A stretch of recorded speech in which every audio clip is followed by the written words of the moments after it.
it's Miranda. Welcome back to my channel, and if you're new here, hey, for the first time, subscribe, become a member of the Slashed Squad. Here I review products you won't feel guilty buying and do looks you can actually recreate at home. Today I am going to be talking about a little more of a splurge item though, and that is the Bare Minerals BarePRO Liquid Foundation. So you may have seen this in my PR haul unboxing a couple weeks ago. They sent me this along with a brush and some contour palette and a lot of stuff, but this is what I was really interested in. I'm constantly on the lookout for a long wearing foundation. I have not decided what I'm going to be wearing on my wedding day, so I thought this would be a big contender. It's supposed to be 24-hour wear, full coverage, and lightweight.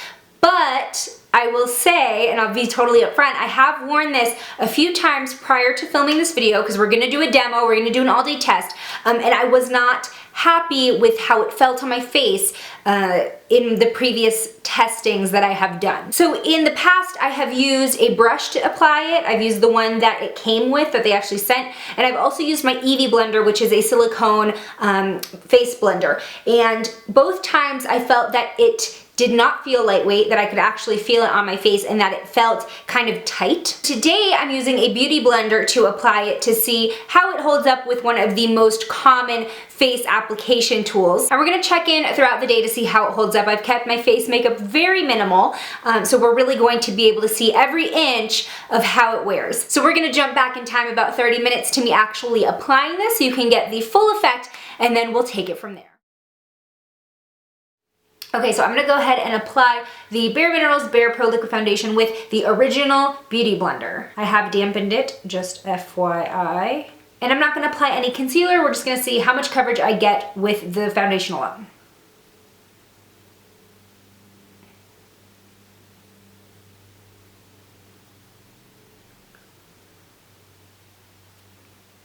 Wow, I feel like I'm applying it pretty thin, just with this damp Beauty Blender, and it's already giving me pretty good coverage.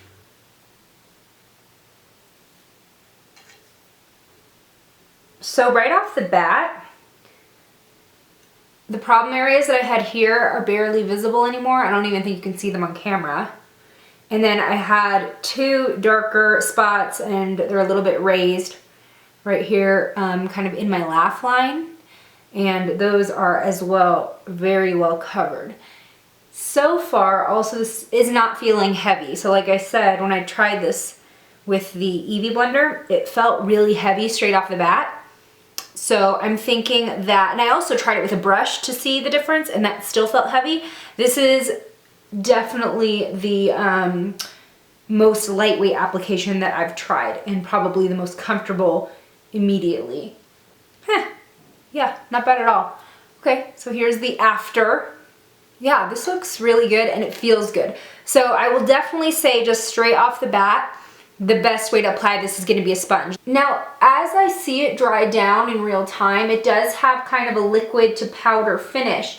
And around the areas that I'm kind of feeling dry at the moment, so right here and right here, I'm seeing a little bit of like a powderiness, and maybe I can zoom in and show you what I'm talking about.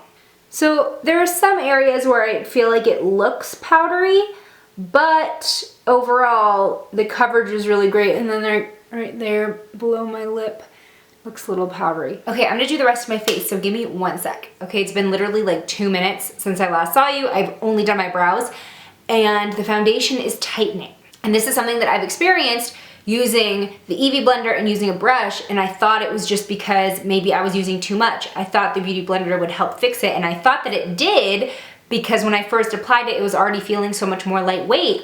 And it's not a heavy feeling I'm experiencing. It's like as if I was wearing a face mask, like that tightening feeling. So I'm gonna zoom in and see if we can see anything, because I just feel like right here is dry. I feel like right here is dry, and if I can feel that on my face after 2 minutes, it's gonna be a long day. Okay, I got in front of a window. Right here feels really dry. To me, it looks powdery. It feels uncomfortable right here. Just suddenly super dry. And then I'm feeling the exact same thing right here under my chin, in which I can see the foundation kind of like, I don't know, it's like already patchy. It's weird, and I was really hoping that this wouldn't happen with the Beauty Blender. I thought that was an issue of just the wrong type of application, but no, this is not a good first impression. Okay, so here's where we're at now. I've come back and I've done my mascara and I've put on some lipstick. I decided against contour and blush and kind of going full face because I do really want to see how much of this foundation breaks down throughout the day. It is now 10:36 a.m. This is supposed to be a 24-hour foundation. Let's see how many of those hours actually look good. Hey fam, okay, so it is now 2:24, see that?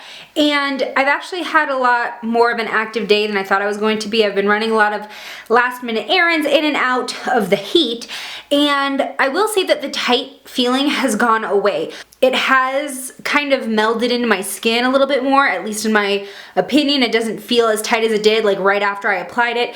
So that is a good thing. And I also feel like as my oils have probably been coming out in my T-zone naturally, the foundation is looking actually a little bit better than it did when I first applied it. It looks more natural. It doesn't look like it's patchy or anything. A little bit around the nose, not that much, but especially the chin, that was looking super like powdery, almost cakey, and now it doesn't. So it's almost like this needed to kind of melt into my face with my body heat in order to kind of set right. I will say too that my blemishes are still covered phenomenally. You cannot see them. This one is only, you know, visible because of the texture. It's a hunker. But other than that, what are we, like 4 hours in? 10, 11, 12, 1, 2? Yeah, 4 hours in, and it's looking good. I will update you soon. It is now 8:34, so it is about 10 hours since I have put on this foundation, and let's see how it looks. We just did Ultimate Frisbee for about an hour and a half, and it was intense. It was very active. I was sweaty. It's still hot outside, and I feel like the coverage, it's there. It's still hanging in there. Right here is obviously the most prominent blemish that I have, and it's only barely poking through, really not that different from the rest of the day, and down here is still very well covered. The places I can see it breaking up are around here, a little bit like right here, and I can feel the sweat, so it's definitely in my most sweaty areas, and right here, so it's kind of like the same problem areas I've had all day with this foundation. So here's a closer look. You can see it a little bit around the nose and on the chin. But for not applying this with a primer, 10 hours, pretty outstanding. Hey everyone, okay, so it's the next day. I wanted to kind of give closure to this video and share my final thoughts. Like I said in the test that you just watched, that was not my first time wearing the foundation. That was the first time, however, wearing the foundation without primer. I've worn it with hydrating primers, I've worn it with just natural finish primers, and I have to be honest, I like how it feels on the face better with nothing underneath. I think it felt lighter, and while I did still experience that tightness within the first couple hours, overall throughout the day, it just felt a little bit more comfortable than when I wear a primer with it. With that said, being that this is supposed to be a 24-hour foundation, I felt that 10 hours was like just enough where it started to kind of break up in my oily spots, but the coverage was still really hanging on. So if I had like a special event that was not necessarily an all-day thing, maybe it's 4 to 5 hour thing, and I was able to get ready a couple hours before, I would definitely go for this because I know it's gonna hang in there, it's gonna give me the coverage I need, and it looks great in photos.